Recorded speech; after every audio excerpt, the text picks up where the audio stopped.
The first section under risk and protective factors, which is section 2 under the comprehensive mental health course for midwives, is culture. What is culture? Well, I'm sure you've heard it everywhere, and especially dealing with families from all over the world, all over the country, different backgrounds, different beliefs.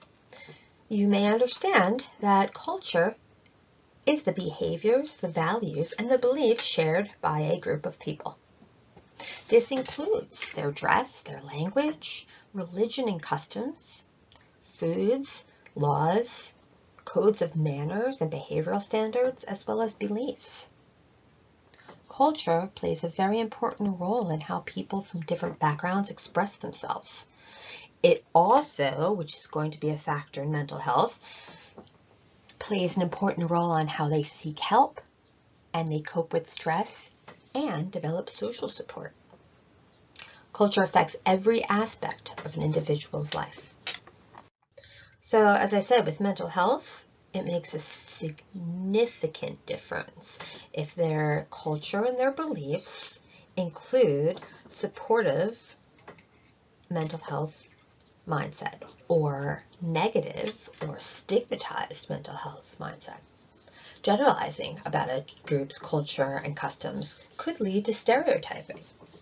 So it's not, even though you may understand certain people that you've gotten to know because they are friends or patients. Again, you cannot generalize everything about a person's religion or race or culture, background, or even geographic location based upon one or two people that you may know. So you don't lump them all together. Don't lump people of a racial, ethnic, or cultural group together. But sometimes it's good to know a little bit about background of an area. We know that here in the United States, our perceptions of foreign cultures are very much influenced by specific characteristics, and we've seen that: age, income, health, social class. It's also very influenced by the media. When it comes to mental health, the culture of the society that surrounds us influences our attitudes about seeking help, the type of support we seek, and whether or not we decide to seek help at all. So culture is directly related to mental health and substance use, which can be a very significant mental health issue on different levels, the relationship.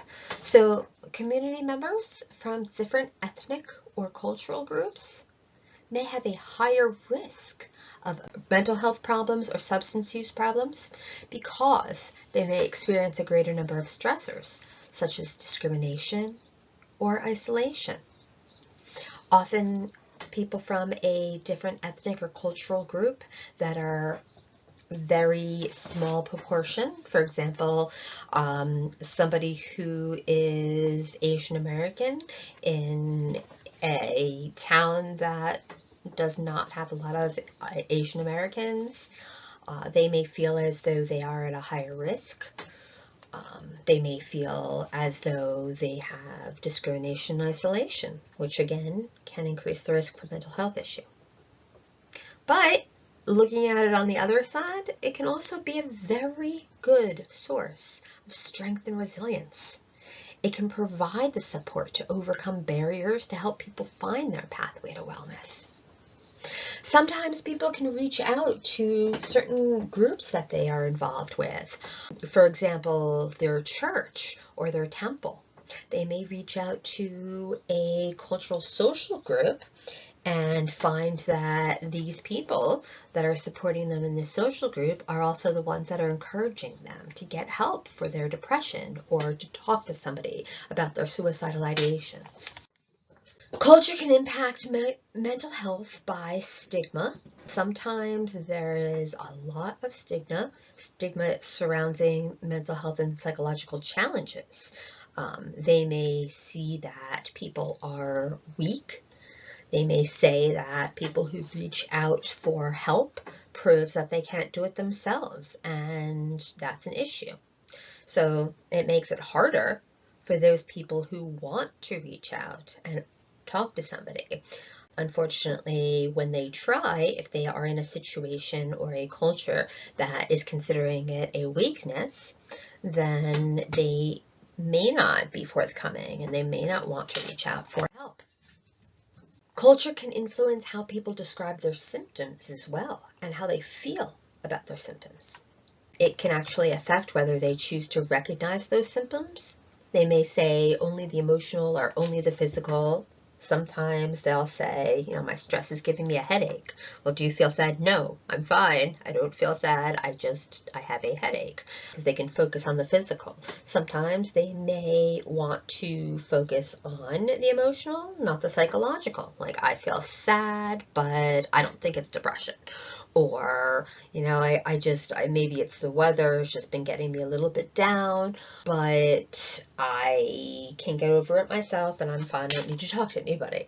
So again, understanding how they express and how they describe their symptoms does make a significant difference. Going back to that social support. So social connectedness and community support makes a difference. When you have the support of your family and community, it can help reduce the risk of a mental health issue. So for you to determine how much support someone gets is extremely important, because if they are reaching out to you, or if they're mentioning in a visit or a checkup or just in casual conversation in the waiting room about not having anybody to support them, then in the back of your mind, this is somebody that may need other resources. Maybe a support group, maybe, a group at church if they're religious, or gardening, just other people to talk to. Unfortunately, because of existing stigma, minorities are sometimes left to find mental health and treatment on their own. They sometimes are given less support, and they may not have the specific needs addressed as they need to be addressed. So knowing that and being able to provide them with resources that can support their feelings can significantly reduce the risk of these symptoms turning into a mental illness. So having those resources around is very helpful. Make sure that you set your patient up for talking to somebody who understands the specific experiences and concerns. So for example, if you have somebody who is struggling with a gender issue, you don't want to recommend they go to a therapist that does not work with that community. If you have somebody who is struggling with feeling like an outsider because all they have been dealing with is white men and they are a woman of color, most likely speaking with a white male therapist may not be the best situation for them. They may not feel as though they can open up and be comfortable enough to have the types of discussions that would lead to the healing. So understanding that and taking that into consideration is a large part of developing a therapeutic relationship with a clinician. It can sometimes be difficult or time-consuming to find resources and treatment options that, again, take into consideration these specific cultural factors and needs and address the things they need to address. So help them, and you don't have to, run around and do their homework for them, but sometimes having something prepared already to give to your patients makes a difference. Sometimes just assisting them on that search. So let's talk about cultural competence. Cultural competence is the ability to relate effectively to individuals from various groups and backgrounds. Being strong, being competent, being respectful and caring, and having culturally competent services that you provide to your patients. These services respond to the unique needs of members of minority populations that are also sensitive to the ways in which people with disabilities experience the world. So, being culturally competent and having services that respect that is vital to providing not just equitable, but also ethical services. Cultural competence is essential to reducing mental health disparities. A lot of people that have gone through significant mental health issues have said that when they tried to reach out for help, they felt as though they were brushed away or disrespected, or the person that they worked with didn't have an understanding for their disability or a respect for their culture. And that's important. Some barriers to mental health care from a cultural perspective include mistrust and fear of treatment. And this actually happens a lot in low resource areas, low income countries, where a white doctor from the Western world comes over and they are frightened. Some studies have shown the feedback is that they are afraid that the doctors are going to try to get rid of them or give them some sort of medication to make them blend in or disappear. This is interesting. There's actually been some feedback from some of the discussions that have been had regarding mental health services from Doctors Without Borders and some other organizations that have gone to help people. Now, not saying that that is across the board, and not saying that's necessarily what you'll run into in the States, but knowing that there is sometimes a mistrust or a fear of treatment, a mistrust and a fear of the practitioner. Sometimes people, especially those that are of low socioeconomic status, low education, they are frightened of highly educated people. So again, getting down on someone's level, respecting that, understanding that, and having that cultural competence to get through that. Some people may have alternative ideas about what constitutes an illness versus health. So they may think that a lot of it is normal. Crying every day is normal. A friend who was telling me turned into a case study, but it was actually a patient from years ago that she would cry every day and was ridiculously miserable in her marriage, but never really complained and didn't say anything to her husband or anybody that they ran into because she thought it was completely normal. Came up one time as a response to something having nothing to do with emotional, psychological, or mental health, but in an appointment about the crying or the time alone. And she, culturally, where she was from in Southeast Asia, she felt as though it was a blessing for her to be in this place in the United States, in a large house with, roof over her head, and it was not a part of her culture that she should worry or give any attention to herself being sad or being stressed or being emotionally wounded or even the trauma that she went through. And unfortunately, that sometimes culture barrier to seeking help is just the ideas of what constitutes illness, mental illness, and health and mental health.